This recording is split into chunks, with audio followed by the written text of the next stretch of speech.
Salud al Día con Shia Bertone. Hola amigos, bienvenidos a una nueva entrega de Salud al Día. Nos trasladamos hasta el Hospital Vargas. ¿Qué es lo que frecuentemente trae? Una diarrea crónica, dolor abdominal tipo cólico y también diarrea con evacuaciones incompletas. Todo esto puede ser síntoma de que usted pueda estar sufriendo de una enfermedad inflamatoria intestinal. Acompáñeme a descubrir de qué se trata.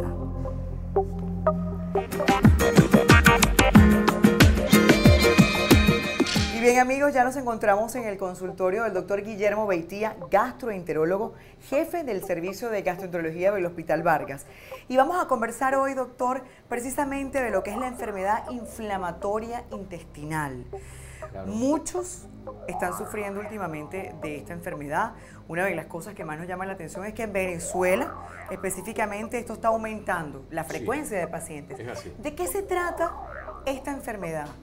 La enfermedad inflamatoria intestinal es un problema crónico del colon o algunas veces del colon y del intestino delgado, como en la enfermedad de Crohn, que compromete la calidad de vida de nuestros pacientes y que se presenta clínicamente con diarreas, con moco, sangre, dolor abdominal, cuya severidad va a depender de la severidad de las lesiones que se encuentran en el colon o en el intestino delgado, pérdida de peso, malestar general, fatigabilidad, toda una serie de síntomas que llevan a ese paciente a que esté realmente comprometido su estado general. Eso lo estamos en este momento, como tú muy bien decías, viendo. Antes teníamos poca enfermedad inflamatoria en el país. En los últimos años hemos visto un aumento en la incidencia y en la prevalencia. ¿A qué se debe ese aumento precisamente? ¿Por qué?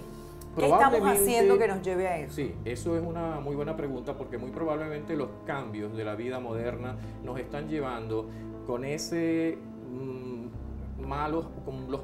muchas veces los malos hábitos que tenemos alimenticios, la mala calidad de vida, la falta del deporte que siempre hace falta, y el ejercicio y el entretenimiento y ese estrés, combatirlo de la mejor manera. Es un problema ambiental. Una de las teorías es la parte ambiental, que pudiera estar llevando a un aumento de la exposición bacteriana de esa mucosa intestinal, que junto a un problema inmunológico que existe, porque hay una teoría inmunológica que está presente, y a una predisposición genética, tal vez van a llevar a que ese paciente haga un daño crónico de esa mucosa intestinal.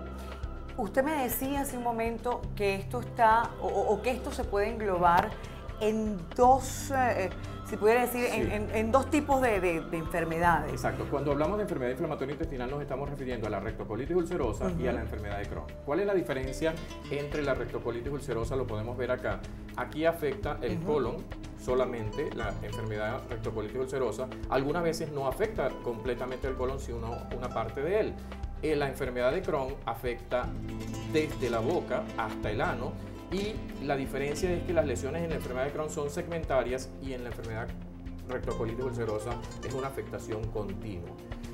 Y a nivel de síntomas que diferencien la una de la otra, ¿qué es lo que el paciente puede estar percibiendo? Probablemente en la rectocolitis ulcerosa el sangrado, las diarreas con moco y sangre son más frecuentes que en la enfermedad de Crohn.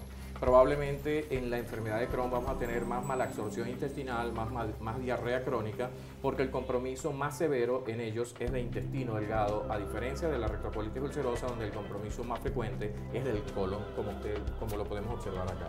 Ahora, ¿cómo puedo yo, cuál vendría a ser el diagnóstico para poder, pues, diferenciar de cuál tengo, además saber que tengo esta enfermedad? Sí, pues por lo que estamos viviendo precisamente, y este estrés, pues muchos de nosotros sufrimos en algún momento de diarrea, de malestar estomacal. ¿Cómo se diferencia? ¿Cuáles son esas características que lo llevan y cuál es el diagnóstico que hacen ustedes los médicos cuando llegamos aquí a la consulta? Cuando el paciente se nos presenta con esos cuadros caracterizados por diarrea con moco y sangre, dolor abdominal, pérdida de peso, pensamos en enfermedad inflamatoria intestinal. Por supuesto que un primer examen que debemos indicar es un examen de ese seriado, porque hay que pensar, hay que descartar una parasitosis como una amibiasis intestinal.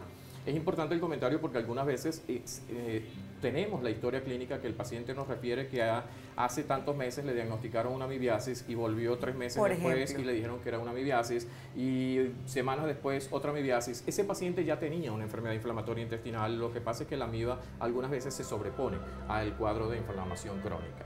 Entonces, cuando el paciente nos llega con esa sintomatología, vamos a hacer una colonoscopia que nos va a permitir visualizar las úlceras, las lesiones en el colon y en el intestino delgado. En este momento, para intestino delgado tenemos otros procedimientos como la enteroscopia o la cápsula.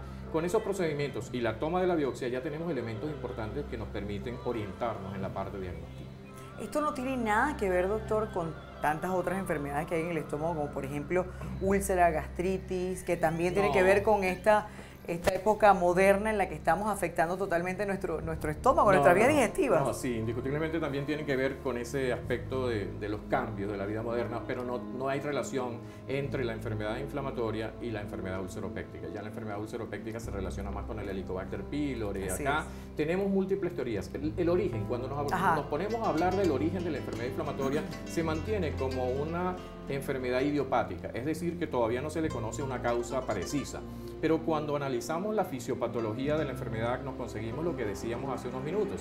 Hay una teoría infecciosa, probablemente, que es el disparador del problema, una alteración de ese sistema inmunológico que en un paciente que tiene una carga genética, una predisposición genética, hace la enfermedad y esta se hace crónica. Debemos sugerirle que haga una dieta a tolerancia, es decir, que vaya eliminando de su alimentación todas esas cosas que le caen mal y que hagan una alimentación en base a esas cosas que le van cayendo bien y que fragmenten sus comidas, que disminuyan la cantidad, que eliminen esas cosas que sabemos que son muy sabrosas pero que nos hacen daño. Entonces es bueno no sufrir tanto cuando sabemos cuál es el desencadenante de ese sufrimiento. Entonces ese problema yo creo que se corrige con una buena educación en salud y con una buena alimentación. La parte mental, la parte de la salud mental es primordial. El estrés, las angustias, las preocupaciones, los sufrimientos que en esta vida agotadora siempre nos acompañan, eso hay que controlarlo. Yo creo que educando a nuestros pacientes que esa parte de salud mental es importante, la parte de una buena alimentación y la adherencia, el cumplimiento estricto del tratamiento que les estamos indicando nos va a dar muy buenos resultados. El paciente puede evolucionar a unas complicaciones algunas veces serias si no cumple estas indicaciones. Puede haber perforación intestinal, puede haber obstrucción intestinal, pueden haber sangramientos importantes del tracto digestivo bajo, pero cuando el paciente cumple las indicaciones que le damos, ellos mejoran considerablemente. Como hablábamos, doctor, en medicina la información hace la prevención y ustedes también los médicos y en cada lugar donde llego, que además me abren las puertas para llevar salud al día, es mostrar esa nueva medicina, esa medicina que llega, esa medicina preventiva a través, por supuesto, de la información. No hay duda. Tenemos, hablando de la parte medicamentosa, muy buenos recursos farmacológicos. Tenemos antiinflamatorios que actúan muy bien, como la mesalazina a nivel intestinal. Sí. Tenemos esteroides que sabemos que no los podemos utilizar por tiempo prolongado porque tienen sus efectos colaterales. Otros medicamentos inmunomoduladores que también tienen su acción.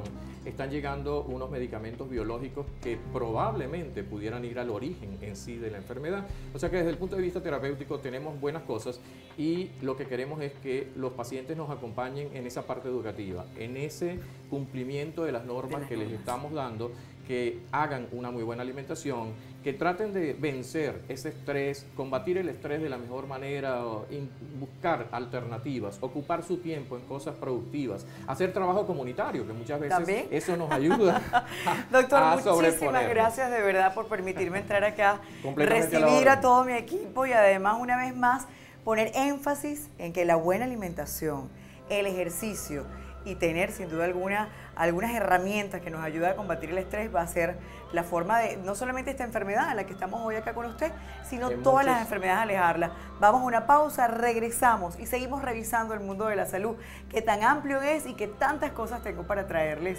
definitivamente en esta entrega.